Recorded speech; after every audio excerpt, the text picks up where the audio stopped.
Hello friends, आज आपको हम बताएंगे राशियों के परिवर्तन की दर से संबंधित इम्पॉर्टेंट प्रश्न जो पिछले बोर्ड परीक्षाओं में पूछे गए हैं। मैं वाईपी सर, इस चैनल में आपका स्वागत है।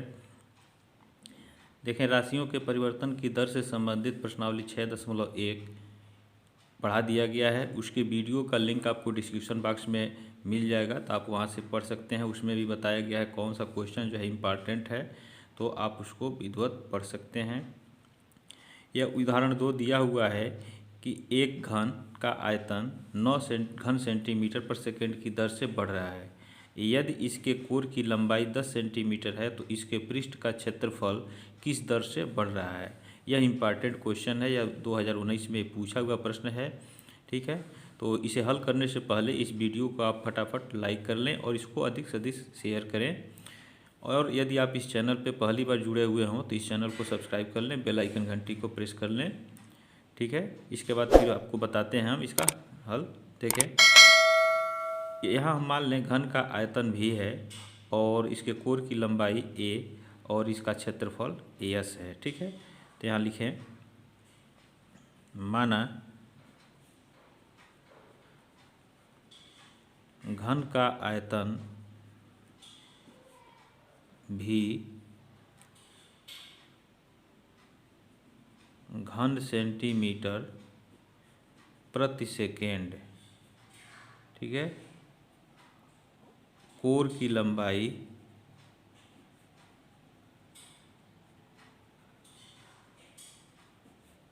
a सेंटीमीटर तथा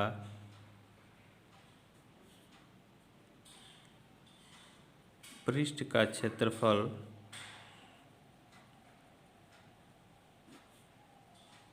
यस है। ठीक है, अब देखें यहाँ दिया क्या है। घन का आयतन दिया है कि 9 घन सेंटीमीटर पर सेकंड की दर से बढ़ रहा है, तो यहाँ dv बटे dt यह दिया हुआ है 9 घन सेंटीमीटर प्रति सेकेंड, यह दिया हुआ है। और क्या दिया है, इसके कोर की लंबाई यानी a भुजा की लंबाई ये दिया हुआ है। कोर की लंबाई जो भी दिया है उसको हम लिख लेंगे। यह a बराबर दिया है 10 सेंटीमीटर। ठीक है, तो घन का आयतन यदि कोर की लंबाई a है तो घन का आयतन क्या होता है, क्योंकि घन का आयतन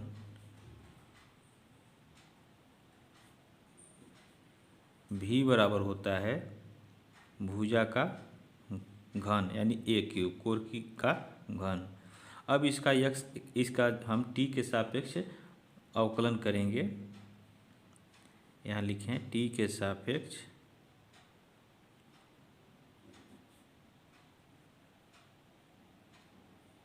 अवकलन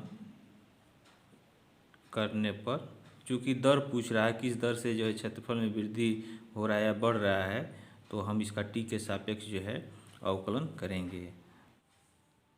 तो इसका भी का जो हो जाएगा t के सापेक्ष dv बटे dt बराबर इसका हो जाएगा 3a² और dA बटे dt। तो यहाँ dv बटे dt का मान यहाँ देखें 9 दिया है, तो यहाँ हम 9 रख लेंगे बराबर 3a का मान जो है 10 है, तो यहाँ गुणे 10 का वर्ग हो जाएगा और गुणे dA बटे dt। तो 3 एकन्ने 3, 3 तिरिके 9, यह कट जाएगा। तो यहाँ से हम dA बटे dt का मान निकाल लें, तो यहाँ 3 हो जाएगा अब बट्टे यह 100 हो जाएगा। तो यहाँ लिख लें dA बटे dt बराबर 3 बटे 100। ठीक है, अब इसको हम फर्स्ट मान लें। इसके बाद से देखें, यह कह रहा है कि इसके पृष्ठ का क्षेत्रफल किस दर से बढ़ रहा है, तो इसके पृष्ठ का क्षेत्रफल हम निकालें तो घन का पृष्ठ होता है, चूँकि घन का पृष्ठ यस बराबर यह होता है 6a²। तो इसका टी के सापेक्ष अवकलन हम करें तो यहाँ लिखें टी के सापेक्ष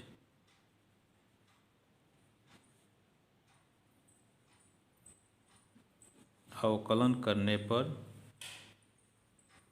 तो यह हो जाएगा ds/dt, यही पूछ रहा है, ठीक है। और यह हो जाएगा 6 दूना 12 और a इंटू da/dt। तो यह हो जाएगा 12 और गुणे a का मान जो है 10 है, ठीक है। तो 10 हम रख लेंगे और da/dt का मान 3/100 है, तो 3/100 लिख लेंगे, ठीक है। एक जीरो से एक जीरो कट गया तो यह हो जाएगा 12×3 = 36/10, ठीक है। तो यह हो जाएगा आपका 36/10। इसको भाग करेंगे तो यह हो जाएगा 3.6 यानी ds/dt। तो पृष्ठ का क्षेत्रफल जो है 3.6 वर्ग सेंटीमीटर प्रति सेकंड की दर से यह बढ़ रहा है। तो यही इसका आंसर हो जाएगा। इसका मात्रक हम लिख लें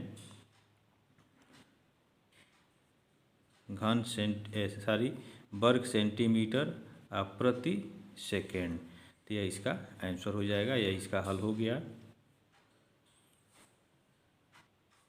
दूसरा उदाहरण देखें, ये 3 दिया है, यह भी इम्पॉर्टेंट क्वेश्चन है, 2019 में पूछा हुआ प्रश्न है। कह रहा है कि एक स्थिर झील में एक पत्थर डाला जाता है और तरंगें वृत्तों में 4 सेंटीमीटर प्रति सेकंड की गति से चलती है। जब वृत्ताकार तरंग की त्रिज्या 10 सेंटीमीटर है, ठीक है, तो उस क्षण घिरा हुआ क्षेत्रफल कितनी तेजी से बढ़ रहा है। यानी जिस समय तरंग की त्रिज्या 10 सेंटीमीटर है, वृत्ताकार तरंग की त्रिज्या, उस समय जो है घिरा हुआ क्षेत्रफल कितनी तेजी से बढ़ रहा है, यह ज्ञात करना है। तो हम इस माना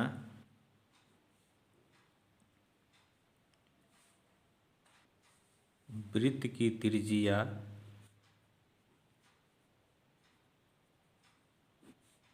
r तथा घिरा हुआ क्षेत्रफल a है। तो अब हम क्या करेंगे, देखें यहाँ कह रहा है कि दिया क्या है, तरंगे वृत्तों में 4 सेंटीमीटर पर सेकंड की दर से वेग से ये चलती है। तो यानी वेग इसका दिया हुआ है। तो क्या दिया है, जब त्रिज्या का हम t के सापेक्ष हम इसका अवकलन करेंगे तो वेग निकलेगा। तो यहाँ दिया हुआ है dr/dt और यह दिया है 4 सेंटीमीटर प्रति सेकेंड, ठीक है। और क्या दिया है, तरंग की त्रिज्या, या त्रिज्या r बराबर दिया हुआ है 10 सेंटीमीटर, ठीक है, ये हम लिख लेंगे। उसके बाद से यह घिरा हुआ क्षेत्रफल कैपिटल A हम लेके चलें तो यहाँ लिखें, चूँकि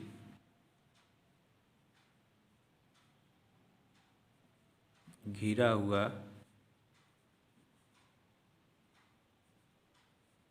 क्षेत्रफल, या इसी को लिखें वृत्त का क्षेत्रफल,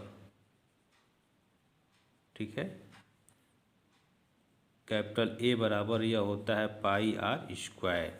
अब इसका t के सापेक्ष हम अवकलन करेंगे तो यहाँ लिखें t के सापेक्ष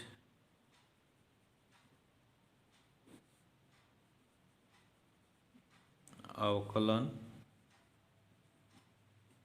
करने पर, तो अवकलन करेंगे तो क्या मिलेगा, यह मिल जाएगा da/dt बराबर 2πr/dr/dt। तो जो भी मान है इसमें हम रख देंगे, ठीक है। तो देखें 2π/r, r का मान 10 है तो यहाँ हम 10 रख देंगे, और dr/dt यहाँ 4 है तो हम 4 रख देंगे। तो यह हो जाएगा 10 चौका 40 दूना 80, 80 पाई हो जाएगा। यानी उसके क्षेत्रफल में घिरा हुआ जो क्षेत्रफल है वह 80 पाई वर्ग सेंटीमीटर पर सेकंड की दर से यह बढ़ रहा है। तो इसका मात्रक लिख लें, वर्ग सेंटीमीटर प्रति सेकेंड। ठीक है, तो यह इसका हल हो गया।